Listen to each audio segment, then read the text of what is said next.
Chris Vince is defending the seat of Little Parndon and Hare Street.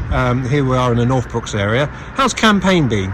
Do you know what I have to say, Michael? First of all, I've really enjoyed it. As you know, I really enjoy getting out, speaking to residents, and having not been able to get out and do that for so long, it's been really, really, really positive. And I have to say, the response we've had on the doorstep has been really positive, both for Labour, but actually people just really pleased to speak to other people and have some really, really good conversations. So it's been a really enjoyable campaign so far. Obviously, we've started a little bit later than we would do normally in terms of the door knocking, but I've done a lot of phone canvassing in Little Parndon as well. And again, it's been really a real pleasure to talk to residents. People have just seen a police car go behind you. So things like crime. I know you're also a police and crime candidate, but we're going to do that later on. Things like crime come up on the doorstep?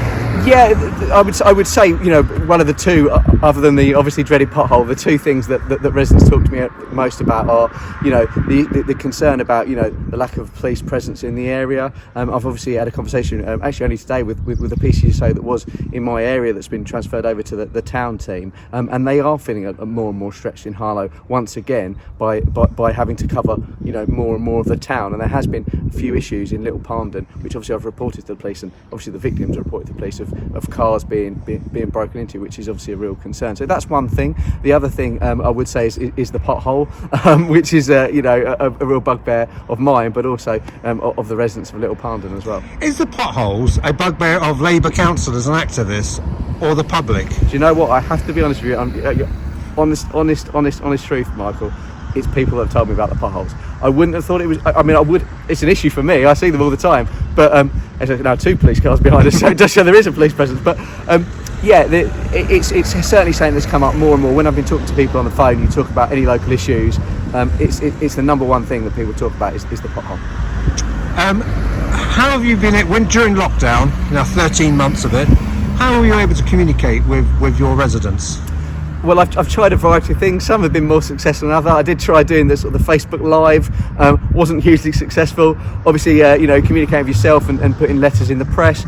I've been doing emails to Labour members, because I can do that. And also, as I say, it's the phone conversations. And actually, I was never a big fan of phone canvassing or phone calls, because you never get that sort of connection. But actually, it's been a really enjoyable experience. And doing it, back in sort of November, October time, when we're not talking about elections, we're just talking about local issues. As I say, I've had some really, really good conversations with residents. Is it my imagination, or this seems quite a bitter campaign between the Labour and Tories?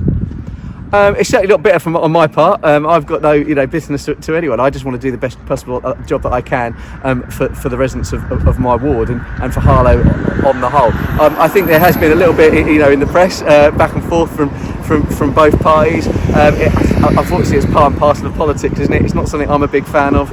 Personally, I'm more of I believe in positive politics. This is what I'm going to do. This is why I'm going to be the best candidate to represent you moving forward. You're also a portfolio holder, aren't you? Can you tell us a little bit about your portfolio? Well, I said to you before, it's been a kind of a frustrating year for me. I took on this role, community and wellbeing, which was 100% the portfolio role that I really wanted to do, because I was really keen to work with local communities, community groups, and help support some really fantastic events that we've had in the past in Harlow. Sadly, a lot of my job over the last year, as you can imagine, has been to sort of cancel events and not be part of that, which has been a real shame. And it's been a really difficult time for people across our town, across my ward, obviously, and I'm really looking forward to, hopefully, if I'm re-elected and able to continue with this role, to be out supporting more community initiatives.